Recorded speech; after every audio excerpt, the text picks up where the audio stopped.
देश में जल्दी लोकसभा चुनाव होने वाले हैं, लेकिन उससे पहले सनातन धर्म को लेकर छिड़ा विवाद रुकने का नाम ही नहीं ले रहा है। एक दिन पहले ही देश की सर्वोच्च अदालत ने डीएमके नेता और तमिलनाडु सरकार में मंत्री उदयनिधि स्टालिन को उनके सनातन धर्म वाले बयान को लेकर तगड़ी फटकार लगाई थी। सुप्रीम कोर्ट ने उदयनिधि को लताड़ते हुए कहा कि आपने अपने अधिकारों का दुरुपयोग किया है, लेकिन कोर्ट की इस फटकार का असर नेताओं पर पड़ता नहीं दिख रहा। अब टीएमसी और डीएमके नेताओं ने सनातन और राम मंदिर को लेकर अपनी बयानबाजी से सभी हदें पार कर दी हैं। नमस्कार, मैं हूं हरीश और आप देख रहे हैं खबर फास्ट। आप पवित्र है अयोध्या का राम मंदिर, हिंदू नहीं करे पूजा। भगवान राम को लेकर एक विवादित टिप्पणी पश्चिम बंगाल की तृणमूल कांग्रेस के विधायक रामेंदु सिन्हा राय ने की है। ममता बनर्जी के विधायक अपनी नेतागिरी चमकाने में इतने डूब गए कि उन्हें पता ही नहीं चला कि वो क्या बोल रहे हैं और किसके लिए बोल रहे हैं। नेताजी ने बीजेपी की धुर विरोधी और अपनी बॉस ममता बनर्जी को खुश करने के चक्कर में न केवल अपना आपा खो दिया, बल्कि सनातन और हिंदू मान्यताओं को मानने वाले अनुयायियों को अपमानित करने से भी गुरेज नहीं किया।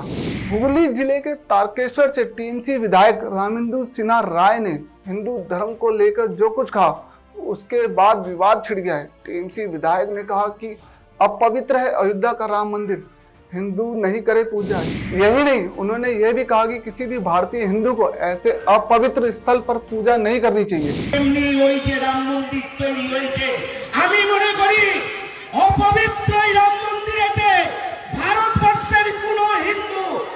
পূজা দিতে না যায়, ওটা একটা শপিস তৈরি হয়েছে, ওটা শুধু একটা শপিস তৈরি হয়েছে। टीएमसी विधायक की इस टिप्पणी पर पश्चिम बंगाल विधानसभा में विपक्ष के नेता एवं बीजेपी विधायक शुभेंदु अधिकारी ने इस बयान की कड़ी निंदा करते हुए टीएमसी विधायक के खिलाफ एफआईआर दर्ज कराने की बात कही है। शुभेंदु ने एक्स हैंडल पर लिखा, मैं न केवल उनके इस अपमानजनक बयान की कड़ी निंदा करता हूं, बल्कि दुनिया भर के हिंदुओं की भावना को ठेस पहुंचाने वाले ऐसे घृणित बयान के लिए इस व्यक्ति के खिलाफ एफआईआर दर्ज करने की भी तैयारी कर रहा हूं। राम मंदिर को लेकर टीएमसी विधायक के इस बयान पर अभी बवाल थमा भी नहीं था कि दक्षिण में एक नया विवाद शुरू हो गया, जिसके केंद्र में डीएमके नेता ए राजा थे। ए राजा ने तो इससे एक कदम आगे निकलते हुए देश की अखंडता पर ही सवाल खड़े कर दिए। इतना ही नहीं, उन्होंने भारत को एक देश नहीं बल्कि एक उपमहाद्वीप करार दे दिया। बीजेपी नेता अमित मालवीय ने राजा के इस भाषण का वीडियो शेयर किया।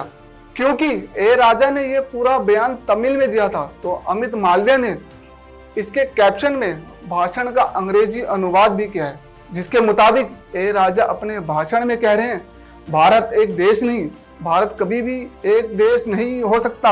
एक देश होने का मतलब एक भाषा, एक परंपरा, एक संस्कृति। ऐसे में भारत देश नहीं बल्कि एक उपमहाद्वीप है।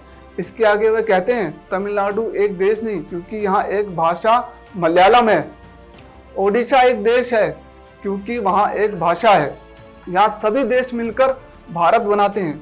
ऐसे में भारत एक देश नहीं, यह एक सब कॉन्टिनेंटल है। यहाँ बहुत सारी परंपराएं और कल्चर है।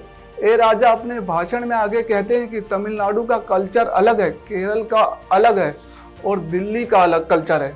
ए राजा आगे कहते हैं कि मणिपुर में लोग कुत्ता खाते हैं, यह उनका कल्चर है, इसमें कुछ भी गलत नहीं है, यह सब केवल हमारे दिमाग में है। ए राजा अपने भाषण में भगवान राम को लेकर विवादित टिप्पणी करने से भी पीछे नहीं हटे।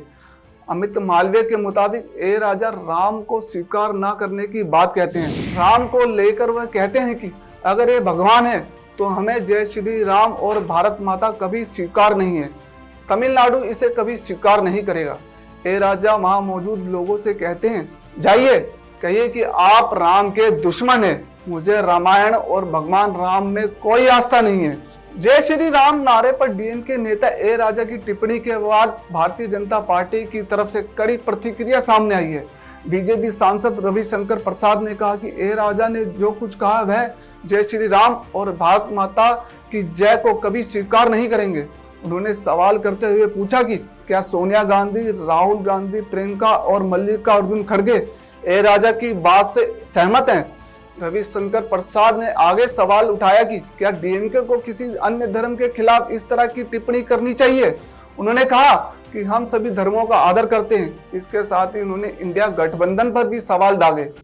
चुनाव से पहले सनातन और भगवान राम को लेकर इस तरह की बयानबाजी किसी भी दल और उसके नेता को शोभा नहीं देता। धर्म किसी का निजी मामला है, लेकिन इसे चुनावी मुद्दा बनाना न केवल सियासत बल्कि किसी के लोकतांत्रिक और संवैधानिक स्वतंत्रता पर प्रहार है। हालांकि यह देखने वाली बात होगी कि चुनाव में इस तरह किसी धर्म को लेकर कुछ नेताओं के इस तरह की विवादित बयानबाजी का उनकी पार्टी को कितना फायदा या नुकसान पहुंचता है।